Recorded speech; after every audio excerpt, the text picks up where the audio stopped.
তৃতীয় বিশ্বযুদ্ধ কি ঘনিয়ে আসছে? পৃথিবীটা এখন একটা বারুদের স্তূপের ওপর দাঁড়িয়ে আছে। একটা ফুলকি হলেই সব শেষ। মধ্যপ্রাচ্যের আকাশে এখন প্রতিদিন যুদ্ধবিমান উড়ছে, সমুদ্রে যুদ্ধজাহাজ ঘুরছে, রাজধানীগুলোতে জরুরি বৈঠক হচ্ছে, আর সাধারণ মানুষ টেলিভিশনের সামনে বসে ভাবছে এরপর কি হবে।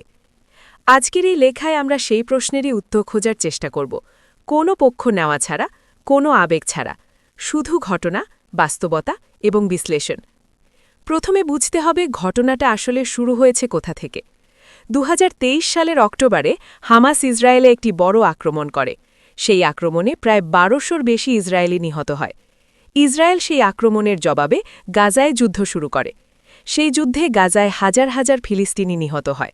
শহরের পর শহর ধ্বংস হয়, হাসপাতাল ভাঙে, স্কুল ভাঙে, শিশুরা মারা যায়।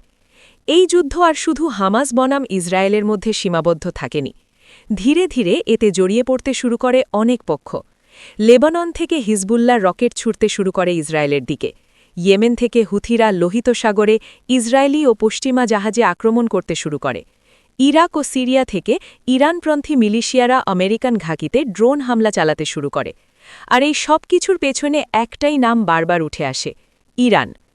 ইরান বলে, আমরা সরাসরি যুদ্ধ করছি না, আমরা শুধু প্রতিরোধের অক্ষকে সমর্থন করি। ইসরায়েল বলে, ইরানই সব অশান্তির মূল, ইরানকে না থামালে পুরো মধ্যপ্রাচ্য অস্থিতিশীল থাকবে। আমেরিকা বলে, ইসরায়েলের নিরাপত্তা আমাদের দায়িত্ব, কিন্তু বড় যুদ্ধ আমরা চাই না। আর পৃথিবীর বাকি দেশগুলো দেখছে এই আগুন কোথায় গিয়ে থামে। এখন প্রশ্ন হল, কোন কোন দেশ এখন ইরানের পাশে আছে? প্রথমেই আসে রাশিয়ার কথা। রাশিয়া এবং ইরানের সম্পর্ক গত কয়েক বছরে অনেক গভীর হয়েছে। ইউক্রেন যুদ্ধ শুরুর পর থেকে রাশিয়া পশ্চিমের বিপক্ষে চলে গেছে, ইরানও পশ্চিমের বিপক্ষে। তাই দুই দেশের স্বার্থ এক জায়গায় মিলে গেছে। ইরান রাশিয়াকে ড্রোন দিচ্ছে ইউক্রেন যুদ্ধের জন্য, রাশিয়া ইরানকে কূটনৈতিক সুরক্ষা দিচ্ছে জাতিসংঘে। দুই দেশের সামরিক সহযোগিতা বাড়ছে। দ্বিতীয় নাম চীন। চীন সরাসরি ইরানের পক্ষে যুদ্ধে নামবে না, কিন্তু চীন ইরানের সবচেয়ে বড় তেল ক্রেতা। চীন ইরানের সাথে 25 বছরের একটা বিশাল অর্থনৈতিক চুক্তি করেছে। চীন জাতিসংঘে ইরানের বিরুদ্ধে নিষেধাজ্ঞা প্রস্তাবে ভেটো দেয়, মানে চীন ইরানের পাশে আছে, কিন্তু নিজের মতো করে, নিরাপদ দূরত্ব বজায় রেখে। তৃতীয় পক্ষ হিজবুল্লাহ, হামাস, হুথি। এরা সরাসরি ইরানের অর্থায়নে এবং অস্ত্রে পরিচালিত। ইরান এদের বলে প্রতিরোধের অক্ষ, পশ্চিমা বিশ্ব এদের বলে সন্ত্রাসী সংগঠন। কিন্তু যুদ্ধের ময়দানে এরাই এখন ইরানের হয়ে সামনের সারিতে লড়ছে। চতুর্থ পক্ষ তুরস্ক। তুরস্ক সরাসরি ইরানের মিত্র না, কিন্তু এরদোয়ান ইসরায়েলের সাথে সম্পর্ক ছিন্ন করেছেন। ফিলিস্তিনের পক্ষে কথা বলছেন জোরালোভাবে। ইসরায়েলের সাথে বাণিজ্য বন্ধ করেছেন। তুরস্ক সরাসরি যুদ্ধে নামবে না, কিন্তু কূটনৈতিকভাবে পশ্চিম বিরোধী অবস্থানে আছে। পঞ্চম পক্ষ গ্লোবাল সাউথ। দক্ষিণ আফ্রিকা আন্তর্জাতিক আদালতে ইসরায়েলের বিরুদ্ধে গণহত্যার মামলা করেছে।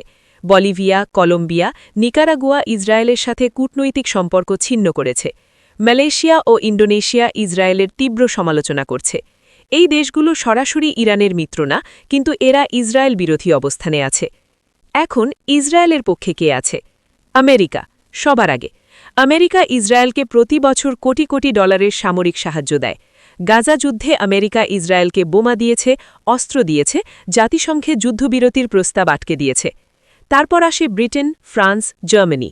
ইউরোপের বড় দেশগুলো মুখে মানবাধিকারের কথা বলে, কিন্তু কার্যত ইসরায়েলের পাশে থাকে। আর মধ্যপ্রাচ্যে সৌদি আরব এবং আমিরাত।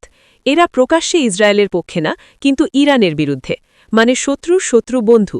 এই হিসেবে তারা পরোক্ষভাবে পশ্চিমা শিবিরে। তাহলে কি তৃতীয় বিশ্বযুদ্ধ শুরু হতে যাচ্ছে? এই প্রশ্নের উত্তর দিতে হলে বুঝতে হবে তৃতীয় বিশ্বযুদ্ধ মানে কি। প্রথম বিশ্বযুদ্ধ শুরু হয়েছিল একটি হত্যাকাণ্ড থেকে। সারায়েভোতে ফ্রান্স ফার্ডিন্যান্ডকে হত্যা করা হলো, আর তারপর একটার পর একটা দেশ চুক্তির কারণে যুদ্ধে জড়িয়ে পড়ল, ডমিনো পিস পড়ার মতো। দ্বিতীয় বিশ্বযুদ্ধ শুরু হয়েছিল হিটলারের পোল্যান্ড আক্রমণ থেকে। তৃতীয় বিশ্বযুদ্ধের ট্রিগার কি হতে পারে?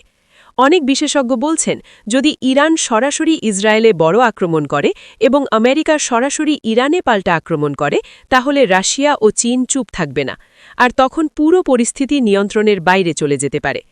2024 সালের এপ্রিলে ইরান সরাসরি ইসরায়েলে 300-রও বেশি ড্রোন ও ক্ষেপণাস্ত্র ছুড়েছে। এটা ইতিহাসে প্রথমবার ইরান সরাসরি ইসরায়েলের মাটিতে আক্রমণ করেছে। ইসরায়েল জবাব দিয়েছে ইরানের ভেতরে আঘাত করে।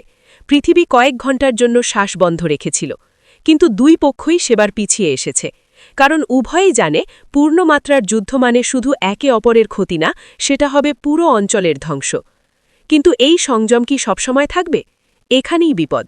কারণ যুদ্ধ সবসময় পরিকল্পনা করে শুরু হয় না। যুদ্ধ অনেক সময় দুর্ঘটনা থেকে শুরু হয়। একটা ভুল হিসাব, একটা ভুল তথ্য, একটা ভুল সিদ্ধান্ত। ধরুন ইসরায়েল ইরানের কোনো পারমাণবিক স্থাপনায় আঘাত করল। ইরান তখন পূর্ণমাত্রায় যুদ্ধে নামল। হিজবুল্লাহ উত্তর থেকে, হুথি দক্ষিণ থেকে, ইরাকের মিলিশিয়ার পূর্ব থেকে একসাথে আক্রমণ করল।